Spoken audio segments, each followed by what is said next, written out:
Night Horror Show with Enzo and Reyna, where love and terror meet.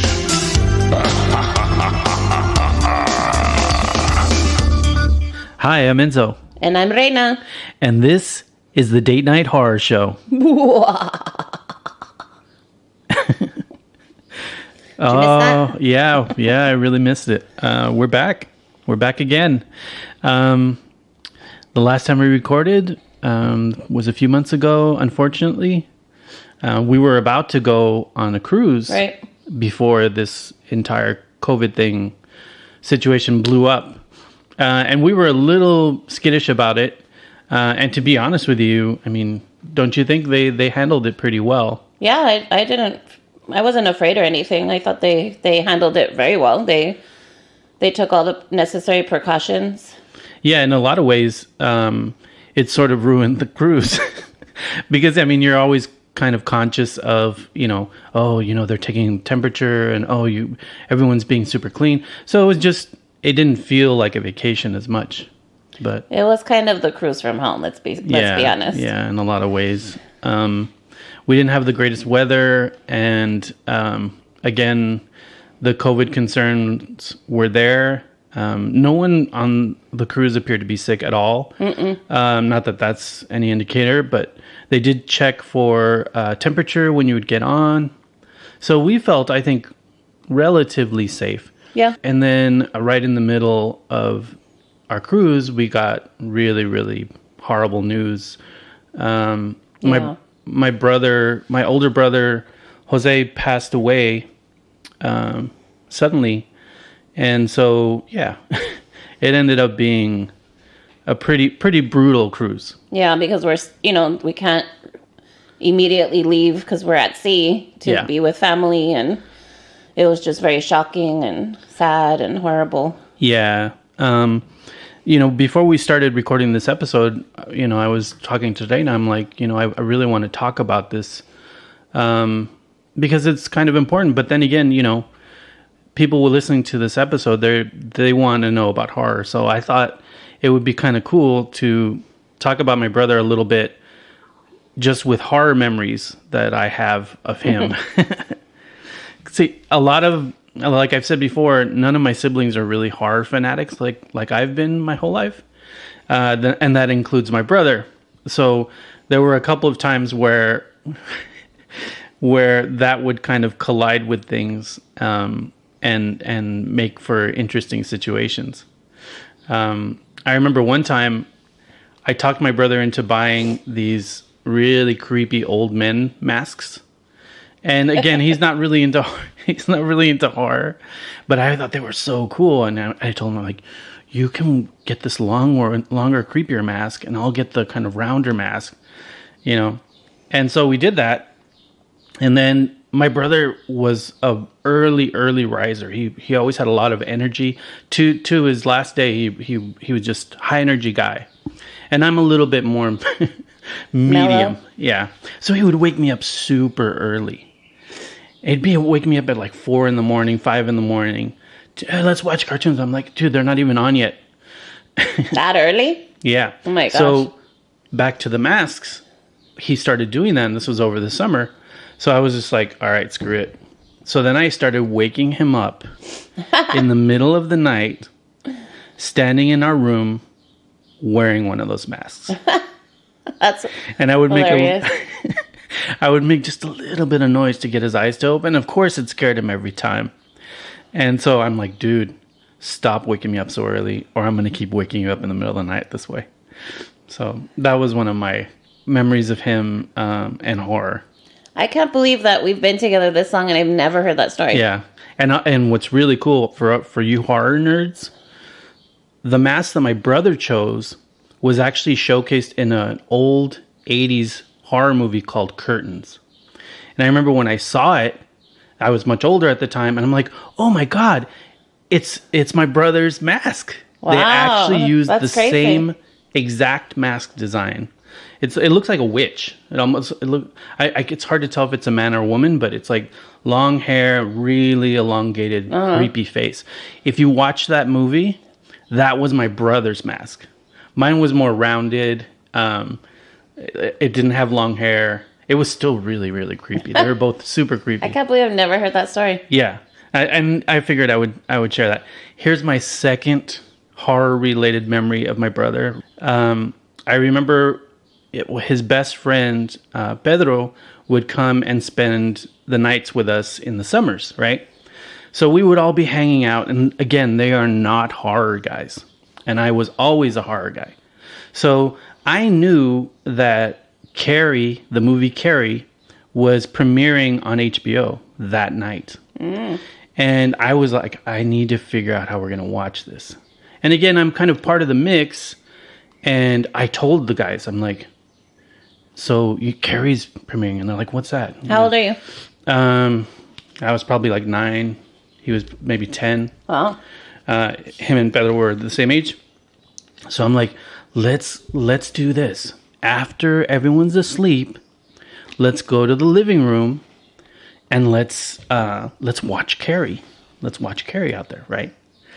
And they're like, I don't know, but they like the idea of doing something that they shouldn't be doing, right? So I'm like, come on, let's do it. And again, these guys aren't horror guys, so they're not really motivated to watch this movie, right? So we go out there. Everyone falls asleep. We go out there, and I had tracked the time when it was going to start. And we all take blankets and we go to the living room, and the living room has couches and stuff. And we start watching Carrie. Long story short, Carrie is in my top 5 horror movies of all time. I love this movie. Yeah, it's a good movie. And it probably has a lot to do with the story. So we're watching the movie, and in the first scenes, you have to remember we're like 9 and 10. It's a bunch of teenage girls naked. Oh, yeah, that's right. So they look over at me, and they're like, this is the greatest idea you've ever had. So I knew I had them locked in, right? And horror is one of those things. It's like when it's done well, you can't help but get sucked into it. And that's what Carrie has. Yeah. Right? But again, these guys were not horror guys. So by the time the movie's over, we're all extremely rattled and shaken by the movie, especially the final scene. And those two guys could not sleep. Oh my God. Like they were like freaked the hell out, right? And I was freaked the hell out too, but I like it. You know, I've always said that a great horror film is like the aftertaste of a great beer. If you can't sleep afterwards, that means the movie did its job. Yep.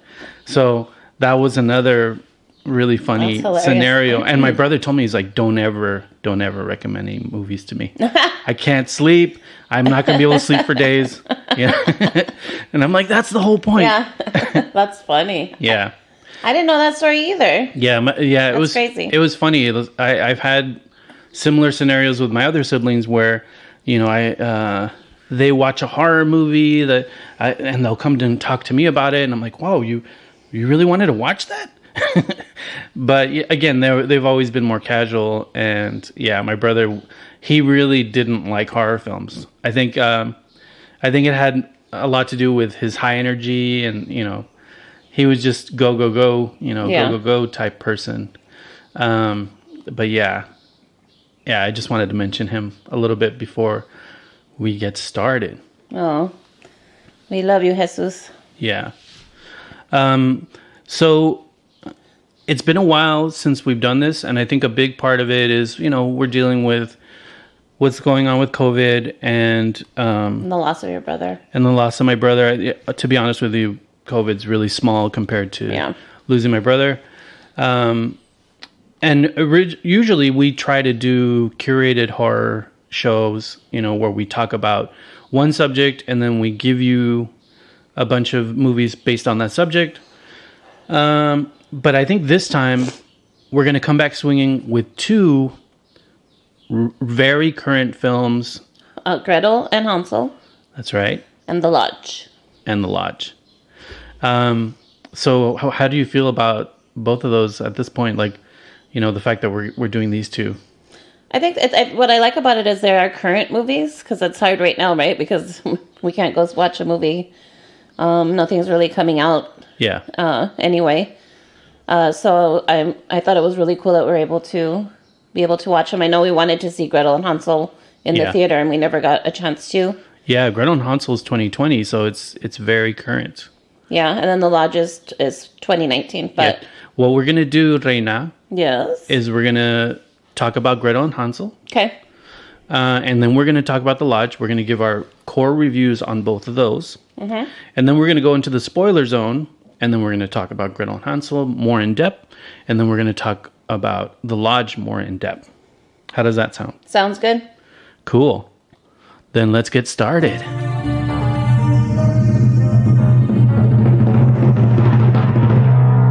And now, our feature review. All right, Gretel and Hansel. You ready? Yes. Give us the synopsis on this. Okay. When their mother descends into madness, siblings Gretel and Hansel must fend for themselves in the dark, unforgiving woods. Hungry and scared, they stumble upon a bounty of food left outside an isolated home, invited inside by a seemingly friendly owner. The children soon suspect that her generous but mysterious behavior is part of a sinister plan to do them harm. Yes. It's basically a take on the Hansel and Gretel story, leaning more towards the older sister and kind of making her the center protagonist. Yeah. Yeah, the director is Oz Perkins. The little girl who plays Gretel is Sophia Lillis, which you recognize from it. Yeah. And Hulda, when she's older, is played by Alice Cridge. Oh, I love this actress. I could talk about Alice Cridge for years and years. She was in the original film Ghost Story, which is based on that novel. She was creepy then. She was very young then, but she was creepy then. Yeah. And then she was in First Contact, Star Trek First Contact. The one with the Borg Queen. She was the Borg Queen. Yeah. Oh, her performance is amazing. She has this creepy sense that is so palpable. Like she's so good in horror roles. Yeah. So it's really cool to see her in this. And then Sammy Leakey, I think that's how he's pronounced. His name is Hansel, the little boy. Got it. Cool. So I think immediately the thing that struck me about the film that I really loved was it's a bit stylized. So like if you look at the film initially and you think, oh, okay, this is a period piece, and it sort of is. But then when you start to really look at the architecture and the clothing, there's kind of a mix between modern and vintage. Yeah. So when I saw that, I started to think, okay, this is meant to be kind of dreamlike and kind of nightmarish, and not literal realism. Right. Which I really liked. The color palette was really interesting too. But most importantly, I thought the film was really, really eerie. Yeah, I thought it was too. What I liked about it, I liked also the style of it. I love that little girl. I think she's a really great actress. Yeah, she plays vulnerable very well. Yeah, I love that she was older. In this version, she's older than the brother, much older. Yeah.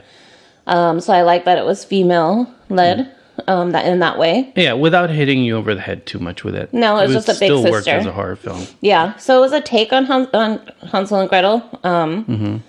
And I thought there were parts of it that I really enjoyed. Yeah. And I think what's interesting about the film is that Gretel starts to realize that she's being lured by the dark side of what the witch is doing. And I think that's a very fresh approach to the story. And it makes it very, very interesting.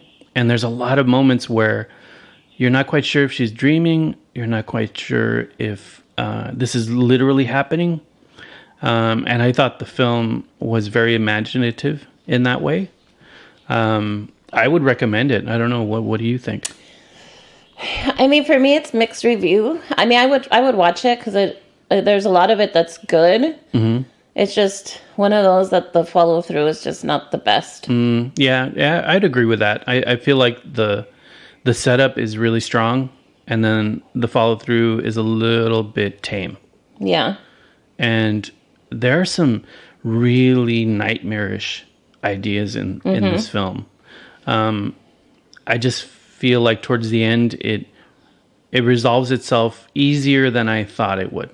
Yeah, it's I'm almost trying like to keep it they vague. rushed to the end, kind of. Yeah, and we'll go further in depth in the spoiler zone and to kind of tell you exactly what we mean by that if you've seen the film. But yeah, I would still recommend seeing it, especially if you're the kind of horror person that likes slow, creepy, eerie, Yeah. and also very, very visual horror films. I feel like Gretel and Hansel is in that tradition of, say, something like The Witch, that has a little bit more of a visual eye than the standard stuff. So, cool. Yeah. Anything else you want to say more about it? No, I mean, watch it. I think we saw it on Prime. Rented it on Prime. Yeah. So take a look. Tell us what you thought. Yeah, cool. Okay, so it's time to move on to The Lodge. So during a family retreat to a remote winter cabin over the holidays, the father is forced to abruptly depart for work, leaving his 2 children in the care of his new girlfriend, Grace. Isolated and alone, a blizzard traps them inside the lodge as terrifying events summon specters from Grace's dark past.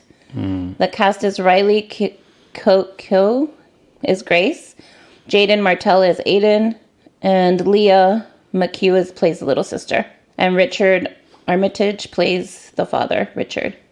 And again, this is another film that has a cast member, one of the young boy from It. And he's great in the film. Oh, that's where I was trying to place him. It's interesting. You know, I said, oh, let's do these 2 movies. And that's definitely a commonality between the 2. Yeah. I think another commonality is that this is also a slower, more methodical, eerie, and creepy film. Yeah. We were watching it, and I turned to Reyna and I said, you know what? This is one of the best setups I've seen in a horror film in a long time. Because, again, the new girlfriend has kind of a dark past. So when the situation is leading towards the lodge, you're thinking, okay, are the kids going to be the victim?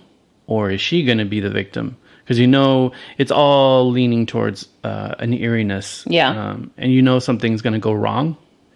I really like this film. I really liked it too. And I'm shocked because, like, on IMDb, I think it has a 6.1. On Amazon Prime reviews, it has a 2.5. Yeah. So I was like, all right, I'm not sure. I'm either going to love this or I'm going to hate it. And I loved it. I thought it was great. In fact, I'm reserving my horror caviar rating, TM, the Date Night Horror Show, for this, because this is horror caviar. There are moments that are really brutal and shocking, which I feel every horror film needs to have at least a couple. Yeah. And then there's tons and tons of slithery, eerie, creepy moments in the film where you're not quite sure what's happening. And the sense of dread in this film is like palpable. Yeah. The exchange between the kids and the new girlfriend are really uncomfortable, and they also feel really authentic. And then it goes and swirls into this really dark, scary nightmare of a film. And then there's a subject in there that's near and dear to my heart, which is cults. Cults, I think, are really, really scary. Yeah, it's to me. very scary. Religion taken to this really dark extreme. And that's all over this film. And it's extremely effective and unsettling and troubling in many ways throughout. I mean, what do you think? Yeah, what I really liked, I thought the film was really great. It definitely keeps you on your toes. You're not sure what's going to happen next. I like the way it unfolds, the story unfolds. Yeah. The 3 main actors, which is the girlfriend and the kids, are really great in it. That's another good point. So they really great young actors. The kids are really good. We know the little boy from It, and I've never seen the little girl before. No, she was great too. And she was really good. Just the way they played their characters really well. You know, someone we should mention in the film too? Alicia Silverstone. We were watching the movie, and at the beginning of the movie, you see her. I'm not going to spoil too much. She's the mom. Yeah, and I'm like, whoa, wait a minute, is that Alicia Silverstone? And I'm like, oh my god, it is. She's great in it. Yeah, really good. So overall, the cast is great. Very the scenario strong is cast. great. Yeah. What I recommend it, but what I would say is if you're the kind of person that needs snappy horror, oh, this happens, that happens, that happens, like action film type horror, then you're not going to like this. Yeah, I think those are the 2.5 star people. This simmers. This takes a while to develop. I didn't find it boring because I was stewing in the creepiness. So for me, it was perfect. But if you need blood splattered walls, every 2 seconds, then you're probably not going to like this film. But if you like films that have a eerie nuance to them, I think you're going to really love this film. Well, what it is not your typical slashers. It's like it's psychological. Very psychological. Yeah. There is, violence and that sort of thing, obviously. But yeah, it's not like a slasher or anything like that. If that's what you're looking for. Yeah, it almost has the bones of a thriller, but then there's moments where you have to turn away. Yeah. Yeah. So to me, I'm like, okay, this is a horror film. They're trying to unsettle us. This is a horror film. I'm in. So for me, I'm going to give this a big thumbs up. Like, I really enjoyed this film. I did too. I really enjoyed it. Huge thumbs up. I think too, and I know we'll get into it more in the spoiler, is I would imagine that people didn't like the way it ended. Okay. Yeah, we'll talk about it more in the spoiler. Which I thought it was. That's one of my favorite things about it. Anyway. Yeah, no, that's I was just going to say that. That's one of the best parts about it. Yeah. Okay, cool. Yeah, it looks like this episode is cool because we have 2 new horror films, relatively new horror, that's accessible to everyone. You can rent these. And they're both positive. They're both positive reviews. So there you go, all you horror watch junkies The Lodge out there. before Gretel and Hansel. Yeah, I would recommend The Lodge before Gretel and Hansel. Gretel and Hansel's not great. Yeah, it's definitely less horror-y, less unsettling than The Lodge is. Yeah. And if you're that kind of horror person that needs the unsettling, then you'll like this. This also has a lot of newer horror films are taking family drama and turning it on its ear and using that as the shell for the horror. And I feel like The Lodge definitely has that and does it very elegantly. Yeah. Yep. Great. Okay, so we're done with the 2 reviews. I think it's time to go into your favorite place and my favorite place, the spoiler zone. Are you ready? I'm ready. Cool, here we go. Beware. Spoilers ahead.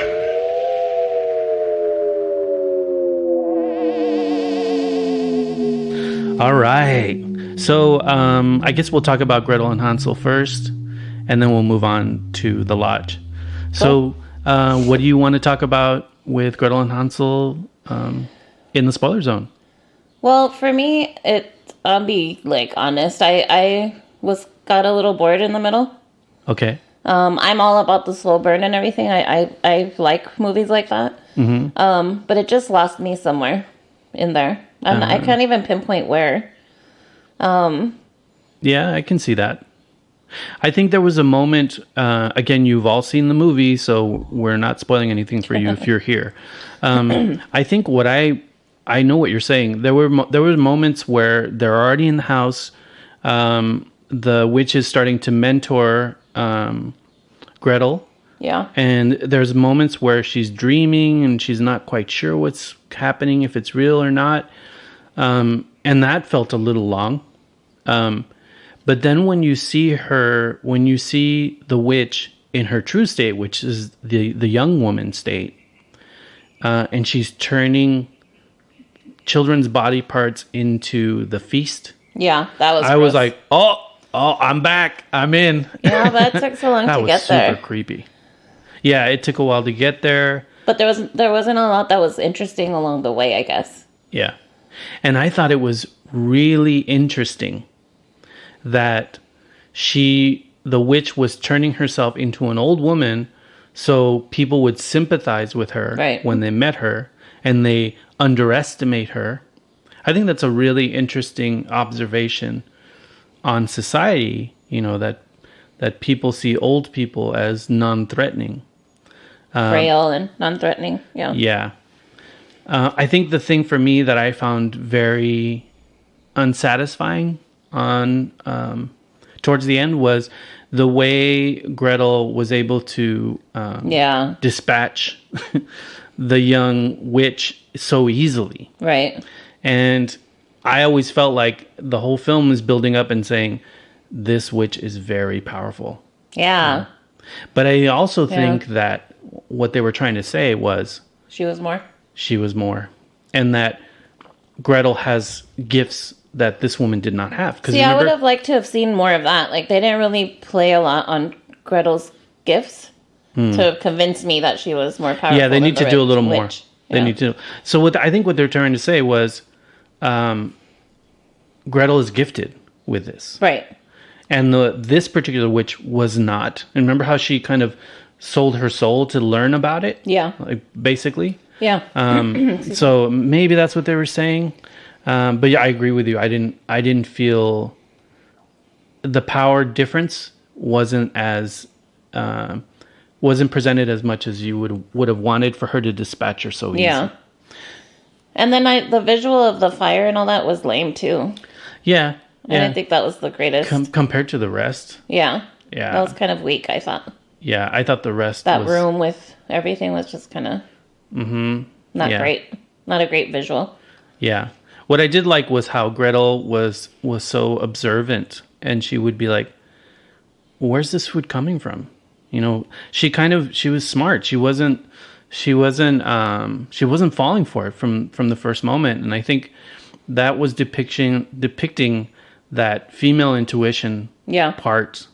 And I have two older sisters, and I had the age difference that Gretel and Hansel had. And I remember looking to my older sisters for that, that understanding and advice, because I knew that I was younger, and so I felt like their sibling relationship was very sweet at times, and it felt very, very authentic. And so I feel like the framework of the film was well done. I just felt like it needed to get a little nastier in spots. Yeah. And had the elements there. Like, again, that when she's creating the feast, I thought it was really disturbing. Yeah, that was pretty gross. Yeah. I also thought it was weird that she left her brother alone. Because he was really little. It wasn't like he was like a preteen or anything. He was about, 8, 7, around there. Well, there's a moment in the film where Gretel's starting to go, I am a witch. I have these abilities. I'm going to go this way. And this kid is just keep holding me back. But then towards the end of the film, she's like, okay, I am a witch, but I don't have to be like this dark witch. So then she abandons her brother, which is so weird. Yeah. I mean, I that could almost be a metaphor for life, I guess. Which I wasn't bothered by, because there is a time where we as siblings have to kind of separate from each other and not see each other every day. But they're not adults. They're kids. Yeah, I know. And the mother was nuts. Yeah, I guess you're right. I could have worked better if she would have been like, okay, I'm a witch now, and I'm going to be your protector. I'm going to be with you, and I won't have to live in a creepy house. That's a good point. So your review is see it, but it's not as great as you think because of those. Exactly. Yeah. But it's worth watching. Yeah. If you're horror hounds like we are, there's enough there. Yeah, there's enough there, and there's not a lot out there, so yeah, I think it's worth watching. Yeah, absolutely. Okay, let's move on to The Lodge. I really liked this movie a lot. Yeah, I liked it as well. Because it, first of all, it punches you in the face right at the beginning. Yeah. Oh my God. That scene with Alicia Silverstone was really shocking. Yeah. So Reyna and I are watching it. Reyna's looking down and I think she's eating or something. And I'm looking up. And then that scene with Alicia Silverstone is so shocking that I was like, did you see it? Oh my God. I was not expecting that. When that moment happened, I knew this was going to be a horror film. I knew that they were willing to take us places visually that were very troubling and unsettling. And so I was like, cool. Like this is going to be a ride. Yeah. And I did not expect that at all to happen. I mean, they don't even hint that that's even a possibility. Mm-hmm. So and you know what? Really they bait good. you too, because she serves herself a glass of wine. Yeah. And so you're thinking, okay, she's going to get super drunk, and then boom. Like that was so elegantly done.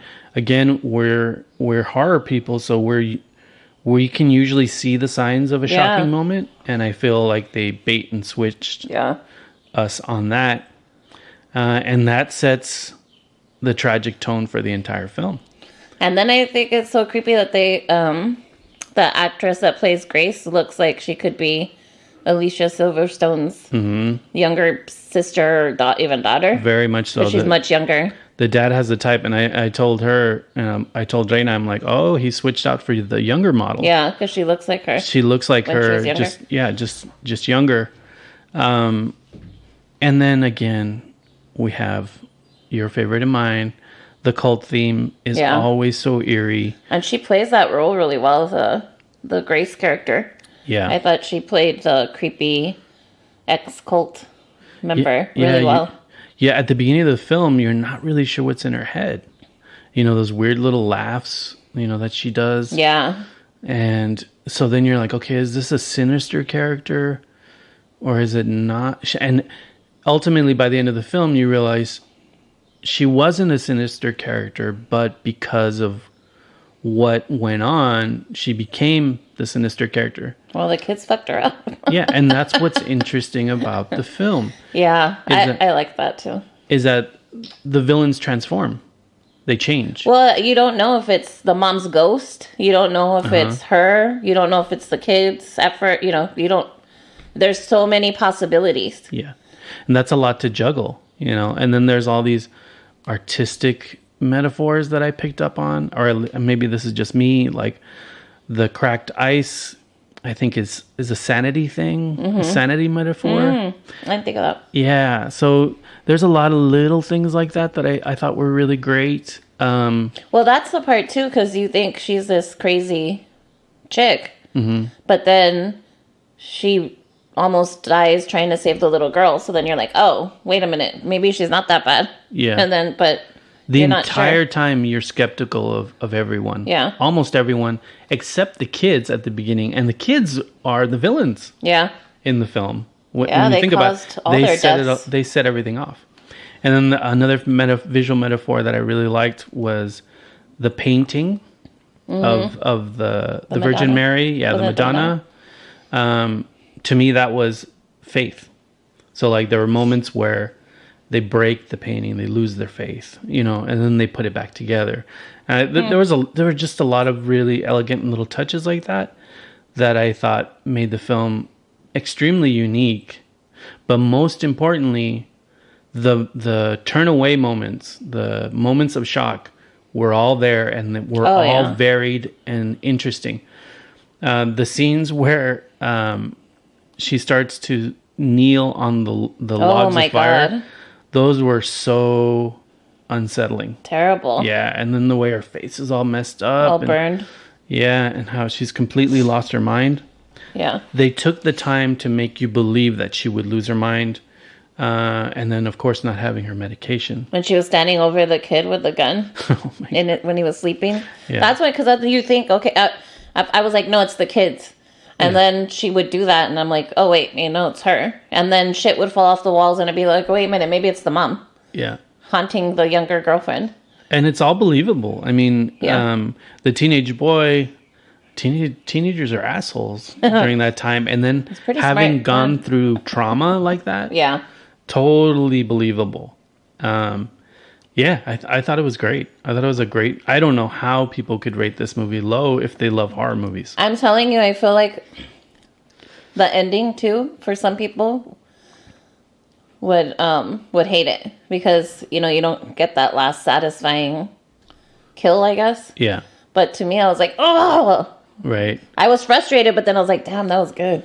I thought it was great the way they used the sticker with the sin tape. The sin tape. Then the kids are completely emotionally broken by that point. I don't think they even have the emotional strength to fight back.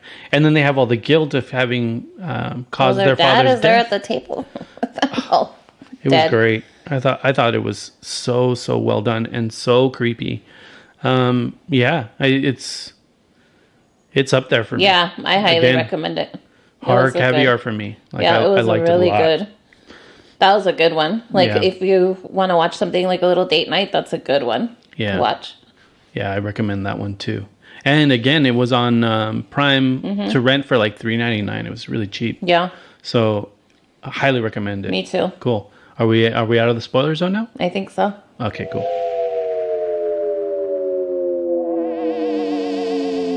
Okay, Enzo, so I want to test your horror knowledge. Oh, okay. So you want to do that again? Yeah, let's do a trivia. Okay, trivia of terror. How good you are. Cue the music. It's time to play Trivia of Terror. Okay.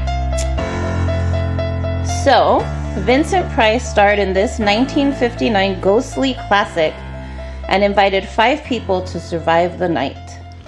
That's House on Haunted Hill. Ah, ding ding ding ding ding. Dude, Vincent Price, come on. I know. I picked that one. I always get the names because there's like Haunting of Hill House, Last House on the Left, House on Haunted Hill, at which they remade as well. All the house films. Okay. Go. Who is considered to be Hollywood's first scream queen? Janet Leigh. Close. Really? Wow. It would be her daughter, Jamie Lee Curtis. Oh, that's completely wrong. I think Janet Leigh. Are you challenging the horror? I think Janet Leigh's the first scream queen. I was surprised by that too when I read it. She's the first slasher scream queen, but there were horror films before Halloween. Yeah, I was actually surprised by that. Leigh. Well, you were close. That's her daughter. Yeah. Basically, I'm right. Go ahead. Yes, dear. Let's see. What Clive Barker movie focuses on monsters who inhabit the underground city of Midian? Nightbreed. Yes. I love that movie. If you haven't seen Nightbreed, it is awesome. Like the costume and makeup effects and design is so good. Such a strange film too. Like, ooh, horror caviar right there. Nightbreed. I love Nightbreed. We should revisit that one. Yeah. What legendary funny man duo encounter all kinds of classic monsters in their Meet the Monster movies? Abbott and Costello. Damn, you're good. Dude, when I was a little kid, I would watch anything with Universal monsters in it, and Abbott and Costello did a bunch of films. That's crazy. That. In fact, there's Abbott and Costello with Bela Lugosi in the cast. Really? Well. Yeah, as playing Dracula, of course. Oh wow! What horror film was Eli Roth's directorial debut? Cabin Fever. Yes. Damn. Yeah. You're good. What'd you like about Cabin Fever? The idea of it is really great, especially with the whole COVID thing. I remember the way the girl's all her skin is rotting off. That's super terrifying. Yeah. Eli Roth is awesome. And it's fun. It's a fun film. They remade it too. Really? I like the original. Yeah. Did we watch the remake? We saw it. Yeah. I don't remember it. I must have fallen asleep. Yeah, the remake isn't as good as the original. Okay. Ooh. A group of scientists band together to save the world from a horde of fruit in what 1988 movie? Attack of the Killer Tomatoes. Yes. Wow, Enzo's good. I love that film. I would not It's know any so of these. bizarre. I remember as a kid hearing about this film, like, really? And I even got, watching it, I got the camp. I got what they were going for. What actress plays the main character Susie Bagnon in the 2018 Suspiria remake? Her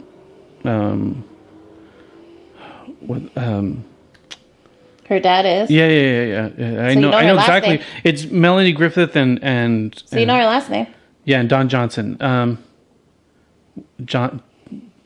It's the name Johnson. of a I loved her. I loved her in Suspiria. She was perfect. Dakota Johnson. Dakota Johnson. Yeah. There it is. Yeah. What about in 50 Shades? I'm just kidding. I've never seen those. I'm just kidding. What animal was Betty White's character feeding in the movie Lake Placid? A crocodile or alligator. Alligator, yeah. Yeah. Love Betty White. I had to pay bunch tribute to her. They've made a bunch of those Lake Placid films. Really? Yeah. Though, incrementally get worse and worse. Do they? The first one I liked. That's funny. But I think Crawl is the best alligator film I've seen in a while. Yeah, really, that really was fun. Not entirely believable, but it feels like a roller coaster ride. What state does the film The Toxic Avenger take place in? Oh, man. Detroit? New Jersey? New Jersey. I almost gave you the womp womp. Well, I mean, technically I did get it wrong. Those Troma films are fun. Tony Todd is known for playing what character in this horror trilogy? Candyman. But he's been in a bunch of stuff. Yeah, he has been. We've been watching, things recently, and Tony Todd pops in, and I'm like, oh, it's Tony Todd. I love you, Tony Todd. He's awesome. He was in, what's it called? Hellfest. Yeah. Yeah, he was like the announcer guy. Mm-hmm. I love when they do that, when they pay tribute to horror classic actors. He always pops up. It's cool to see that. Yeah. What director of The Omen went on to direct the 1978 film Superman? You're talking about The Omen. Richard motherfucking Donner. I loved the Omen films. Yeah. I want to watch them again. So great. And I like Omen 2 better than Omen 1. There's just something about it. It's a little more horror-y for me. But they're both great. Yeah, they're good. Yeah. Okay. In what 1978 classic horror film was originally titled The Babysitter Murders? Come on. Halloween. I wouldn't know that one. Would you all know that one? I would know that one. Last one? Yeah. Okay. This 2001 remake that stars Matthew Lillard prompted film critic Roger Ebert to claim the movie was literally too painful to watch. This what? What was the year? 2001. Remake. Okay. That stars Matthew Lillard prompted film critic Roger Ebert to claim this movie was literally too painful to watch. That's too vague of a question. 13 Ghosts. Oh, he's nuts. Roger Ebert never got horror. No, I loved 13 Ghosts. Like the 13 Ghosts are creepy. Oh my god. That's a great film. Yeah. Give me one more since I didn't get that one. Okay. So name this movie. Trust is a tough thing to come by these days. The Thing. Yeah, I was gonna say if you don't get that one. Yeah. Cool. Well, Enzo is pretty good. I hate when I miss them. You only missed like 2. Yeah. So just so you guys know, we're using a horror trivia game called Horror Trivia, and you can get it on Amazon. I think it was like $10, and it's pretty fun. So, And next time we should make a drinking game out of it. Yeah. Cool. So the publisher of the game is called Endless Games. So if you want to look for it on Amazon, if you're a horror nut like we are, it's pretty fun. He's pretty impressive. I wouldn't have known half of them, even though I've seen all those movies. Most of them were kind of mid-level difficulty. They weren't that difficult. But yeah, I hate to miss any of them. Cool. I guess we're gonna wrap up this episode then. Yeah, it's good to be back. Yeah, and we're gonna try a lot harder to be more consistent. We're kind of dealing with family stuff and as like the rest of you, we're dealing with the whole COVID stay-at-home thing. So yeah, we hope everyone is safe and healthy. Yeah. This is your opportunity to watch a lot of horror movies. Yeah, and wear really cool horror masks. Like, I don't understand why people are mad about the mask thing. Like, I'm like, cool, I get to wear a horror mask. So I have like Kiss horror mask because I'm a huge Kiss fan, and so is Reyna. We have these cool black masks. Did you hear about the guy who's going to, I think, Florida beaches dressed as the Grim Reaper? Oh my God! I guess he got in trouble. Like, he got in trouble with the law, and I see it as like performance art. Like, he's trying to bring awareness to, going out there, staying safe. But yeah, I guess he's getting into legal trouble because some people think he's mocking the whole thing, which I don't think he's doing at all. So yeah, just be careful if you're going to go out there dressed as a Grim Reaper, or I think he's either doing Grim Reaper or Plague Doctor. I think the Plague Doctor guy got in trouble. I think there's people doing it. Yeah. Wow. So Plague Doctor is creepy. Yeah, that's super, super eerie. Cool. So thank you again, everyone who's caught up on all our episodes, because I've noticed that people are still listening to our episodes. That's awesome. Thank you so much. Yeah, even though we haven't done a recent one, again, we're going to do our best to keep things going and get things going back up again with the show. Definitely. And yeah, we're getting new followers. People are subscribing wherever they listen to. Again, our podcast is everywhere. It's on Apple Music. It's on Podbeam. It's on Podbeam. That's our aggregate. Spotify. Wherever you listen to, all I ask is that you follow us. That way you know when our newest episodes come. And please, iHeartRadio, it's everywhere. It's everywhere you listen to podcasts. Just look for the Date Night Horror Show. Oh, well, if you're hearing this, then you know where we are.